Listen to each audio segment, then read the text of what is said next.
Mucho gusto. Yo soy Alejandra Álvarez y este es mi nombre en lengua de señas.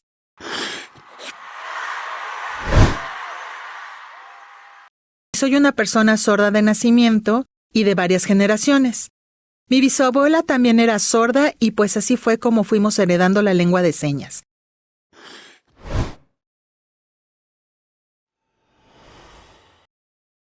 Actualmente trabajo en varios lugares. Trabajo en la Dirección de Educación Especial y Educación Inclusiva en la SEP. También soy asesora técnica a niños y niñas sordas acerca de la lengua de señas.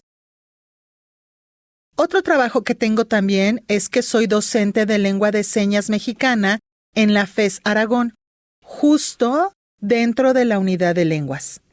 Y actualmente también trabajo en la Escuela Nacional de Lenguas, Lingüística y Traducción dentro de la UNAM.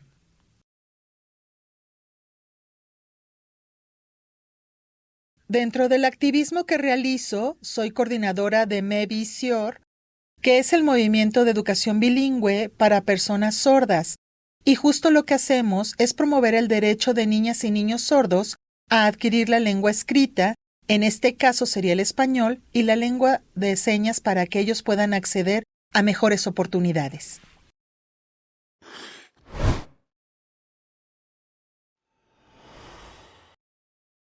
Yo me enfoqué en la defensa de la educación bilingüe, en este caso, para niñas y niños sordos, para que ellos y ellas pudieran tener experiencia y conocimientos.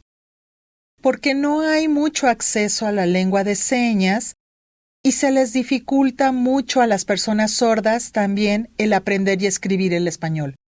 Entonces, en ese sentido, fue muy necesario abrir o realizar acciones para que pudieran tener acceso a ambas lenguas desde la educación básica.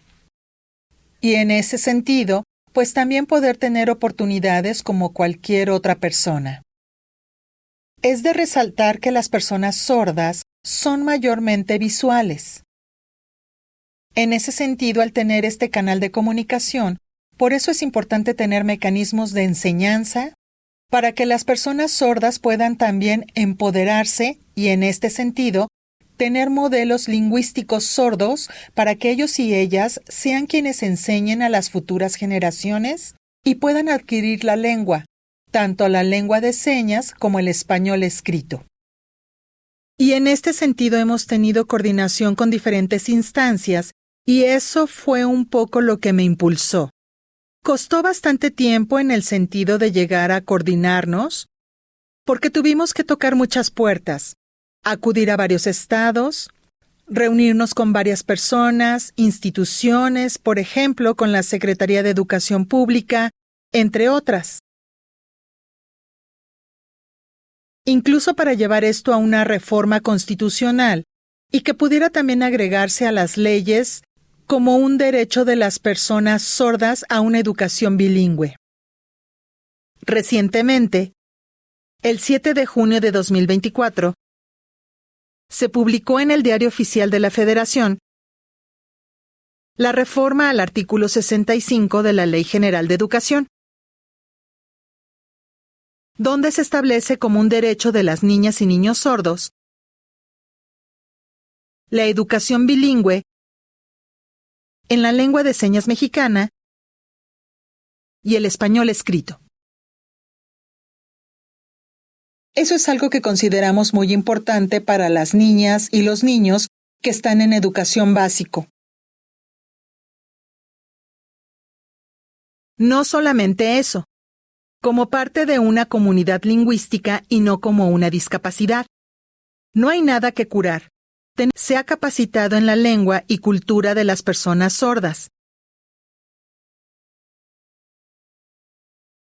Y se incluyen intérpretes de la lengua de señas especializados que apoyen en los procesos educativos.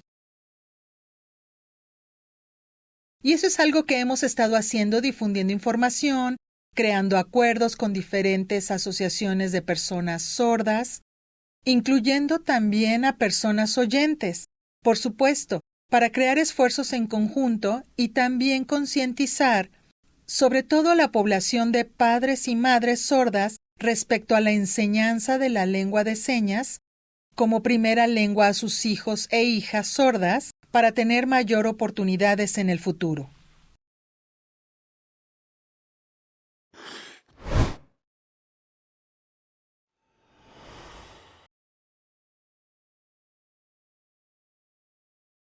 Sí, bueno, nosotros como personas que estamos al frente, digamos, llamándonos como líderes, promoviendo este movimiento, efectivamente tenemos que hacer esta concientización, primero para que se acepte el aprendizaje de la lengua y en ese sentido, pues que puedan acceder a opciones de capacitación, que vayan a cursos y por supuesto que padres y madres que son oyentes, que puedan escuchar y que tienen hijas e hijos sordos, viven un duelo al enterarse que ellas tienen esta discapacidad.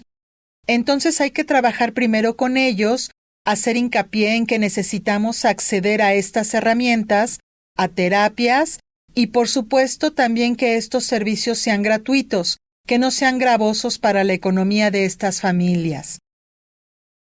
Entonces eso es algo que también hemos estado haciendo, sobre todo difundir mucha información, cuidados de crianza hacia sus hijos e hijas, y que puedan tener ellos las herramientas necesarias para su desarrollo. Personalmente he tenido contacto con varios responsables y aceptan de buena gana la orientación y en este sentido, insisto, ha sido un trabajo de muchos años de tocar puertas, de tener también retroalimentación de asociaciones, de los propios padres y madres de la SEP. Para realizar todo este trabajo se necesita una amplia coordinación.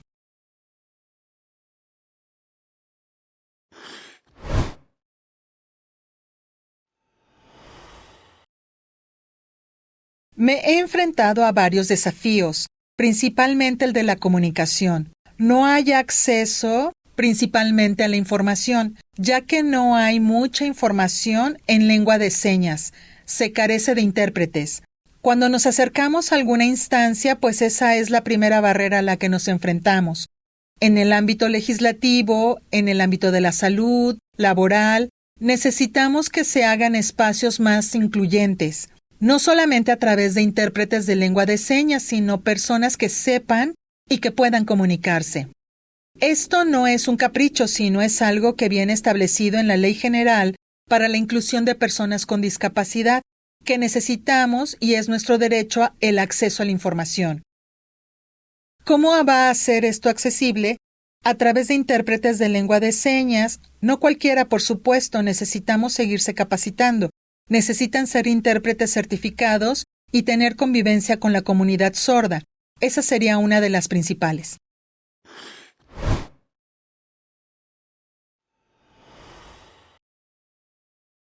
Sí, justo yo estudié en la universidad en línea y sabiendo este reto, que precisamente en las universidades no existen intérpretes de lengua de señas o son muy caros, más allá de buscar conflictos con las universidades, yo preferí realizarlo en línea. Estudié en la UNAM y sí, había ocasiones en que se me dificultaba comprender los textos. Entonces, pues necesitaba pedir apoyo de conocidos para saber lo que significaba una palabra. También apoyarme de internet, que se pudiera pasar a señas y de alguna manera yo entenderlo más claramente. Porque hay que decirlo, la gramática de la lengua de señas es distinta al español. El hecho de que una fuera en línea fue una ayuda para mí, por supuesto, para abrir mi conocimiento y poder entender toda la información de la carrera. Dentro de la universidad estuve luchando para que pudieran integrarse en la plantilla de trabajadores las personas intérpretes. Pero cuando se les contrataba, pareciera que se les explotaba porque se les pagaba muy poco. Trabajaban muchas horas y eso no me parecía justo. Pude después tener oportunidades de trabajar junto con 2 intérpretes que se pudieran estar intercambiando entre las horas de estudio que tenía y les apoyaba con algún apoyo económico. Pero esto no debería asumirlo los alumnos, tendrían que asumirlo las universidades. Esto también es un reto.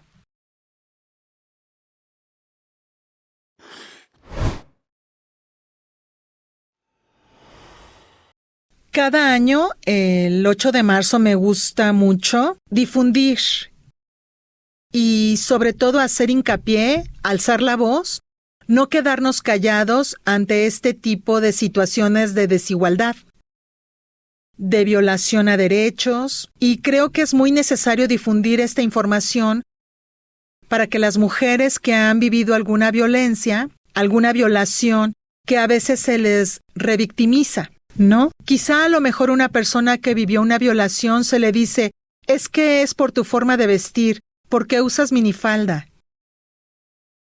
Y no, es simplemente saber sus derechos, respetarle, o a veces se maneja como un crimen pasional, o se les dice, no es que tu conocido o es tu novio, eso no es una violación. Necesitamos hacer mucha conciencia. Se les dice, es que seguramente andabas de fiesta, no estabas en tu casa, por eso te pasó lo que te pasó. No, es la violencia. Nos afecta a todas las personas, hombres y mujeres, independientemente de las circunstancias en las que nos desarrollamos. Y se debe de respetar a las mujeres y darles este reconocimiento a través de la fecha del 8 de marzo. Por eso es por lo que se han hecho tantas marchas para hacer valer la voz de todas las mujeres que han sido violentadas, no solamente aquí en el país, sino en todo el mundo, y llamar la atención a todo lo que nos hace falta por realizar para alcanzar una sociedad inclusiva y respetuosa de las mujeres. Y esto es algo que también se debe de inculcar desde la infancia, desde que somos muy pequeños, para que la violencia quede ya erradicada.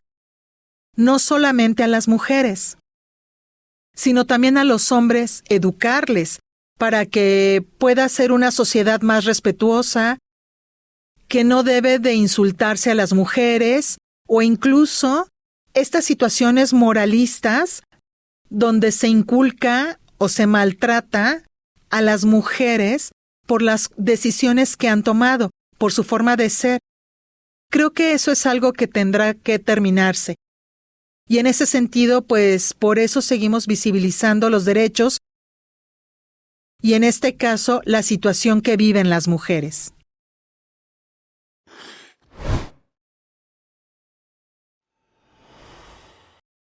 Ahora que recuerdo, en alguna ocasión, tuve una situación de salud. Tuve que acudir al ISSSTE y la verdad es que a mí nunca me ha gustado que me acompañe mi familia, también por ser un tema de privacidad y sobre todo porque yo puedo comunicarme generalmente bien, ya sea de manera escrita o a través de la lectura de los labios.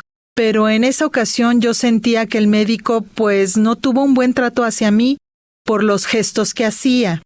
Yo trataba de buscar la comunicación escrita, pero el doctor como que no le interesaba, no le gustaba escribir, se la pasaba hablando, entonces yo siento que eso es más una cuestión de actitud. Sí me molesté bastante por cómo se comportó y en la situación en la que me presentaba de vulnerabilidad. Y sin embargo al médico no le importó y exigía que un familiar me acompañara, que viniera mi mamá conmigo. Y era algo que a mí me parecía o me resultaba ilógico. Pero en este caso a esta persona no le gustaba escribir o no buscó alguna forma alternativa de comunicación conmigo. Eso sucedió allá en el ISSSTE. Entonces lo que yo hice fue hacer una queja precisamente en la comisión para que no se repitiera esta situación. Y en ese sentido, una vez cuando ya vieron la queja, pues actuaron muy rápidamente y me brindaron la atención. Pero bueno, en el momento fue algo que sí me generó pues mucho enfado. Y yo creo que en este caso no era necesario pues llegar a esta última instancia para acceder a la salud. y que esta persona pues me pudiera brindar el servicio. Entonces fue solamente que hice yo esta queja y dijeron, bueno, ya para que no vuelva a repetirse te pedimos una disculpa, pero pues fue llegar como a la última instancia. Siento que esta es una situación de discriminación muy común que vivimos las personas sordas. Y en este caso, buscar alternativas a la comunicación. Si no fuera una comunicación oral, se puede escribir, dibujar, no sé. Esa fue una situación que recuerdo y fue muy fea, la verdad.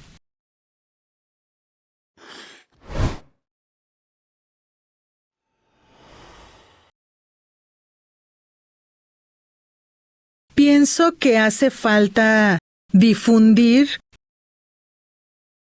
que necesitamos buscar formas de comunicación con las personas. En este caso con personas sordas. Una vez que les identificamos, primero es llamar a un intérprete. Si ese caso no pudiera encontrarse a la mano alguno, pues esforzarnos quizás de manera escrita, con palabras sencillas, no rebuscadas, para que pueda haber un entendimiento adecuado. Y en este sentido, pues tener acceso a la comunicación, conocer la experiencia de las otras personas, los derechos que todas tenemos en el sentido de no discriminar, tener tolerancia, que todas las personas son iguales independientemente de nuestras características, y en este sentido, quizás es reconocer que no todos podemos leer los labios, pero quizás a lo mejor buscar gestos, mímicas, para que pudieran, en este caso, tener acceso a la información. En muchos ámbitos. En todos los institutos, yo creo que también eso es fundamental, que haya un intérprete de lengua de señas para no excluir a las personas sordas.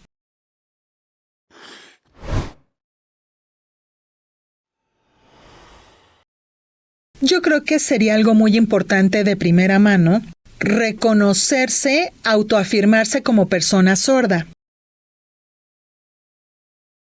Como parte de una comunidad lingüística y no como una discapacidad. No hay nada que curar. Tenemos una forma de comunicación reconocida, que es la lengua de señas mexicana. Por eso debemos aprenderla y seguir promoviéndola.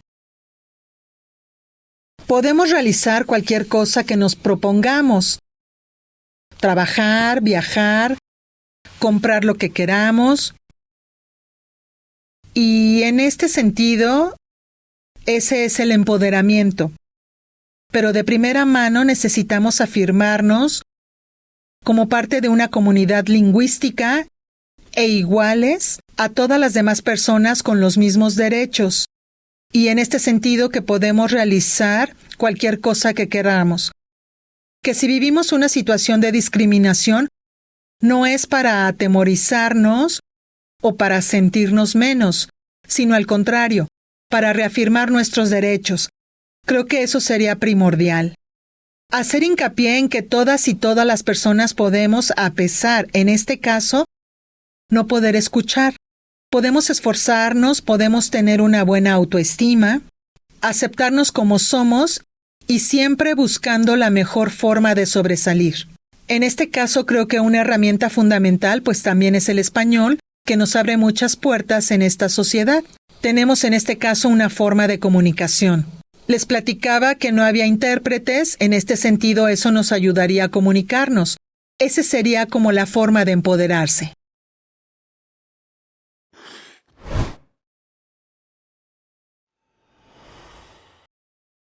Sí, e incluso creo que todavía hay muchas mujeres sordas que se sienten infravaloradas, que se sienten como si fueran menos. Y esto tiene mucho que ver con el patriarcado, con esta dominación o esta supremacía ilusoria de los hombres que se ha estado reproduciendo durante mucho tiempo y que también impacta a la comunidad sorda. En el caso para que las mujeres puedan trabajar, Se piensa o se cree mucho que ellas se tienen que dedicar a las labores del hogar, que no pueden realizar alguna otra actividad, y eso es algo que ya tendría que erradicarse. Yo ahora sí que no acepto eso. Por supuesto que hombres y mujeres deberíamos de tener las mismas oportunidades. Claro, sí tenemos diferenciaciones biológicas, pero eso no nos impide desarrollar nuestras capacidades a la par que las demás, hombres y mujeres. Con o sin discapacidad, no importa.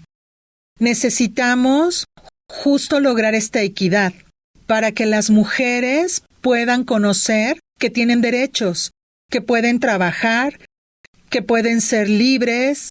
Quizás no les gusta cocinar o realizar las actividades del hogar. Está bien. Si no quieren tener hijos, también es aceptado. Respetar su decisión y que ellas puedan desarrollarse como quisieran realizarlo. No es una obligación que ellas tengan solamente que dedicarse a la casa y al cuidado de los hijos. Pueden dedicarse en este caso a cualquier actividad que ellas quieran. Incluso si no quieren casarse, creo que eso es algo que también es hacer mucho hincapié. No pasa nada si las personas no quieren eso como su plan de vida. Somos iguales, hombres y mujeres.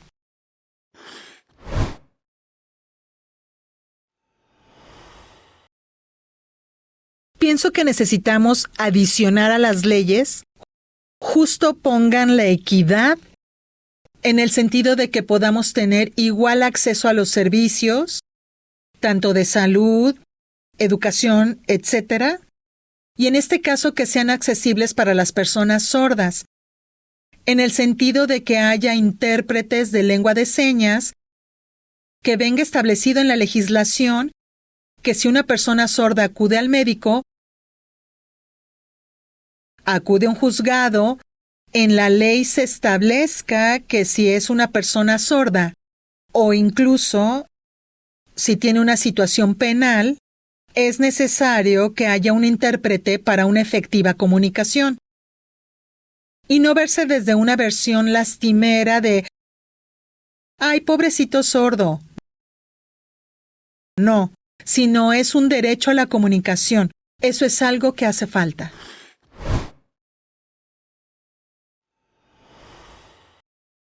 Bueno, justo pienso que las mujeres sordas necesitan concientizarse acerca de sus derechos principalmente.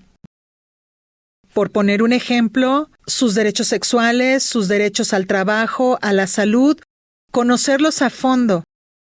Y en este sentido, para poder ejercerlos, porque es real que muchas mujeres sordas viven violencia y necesitamos conocer las formas en cómo se manifiesta y en ese sentido, poder acercarse a la CNDH para ser apoyadas.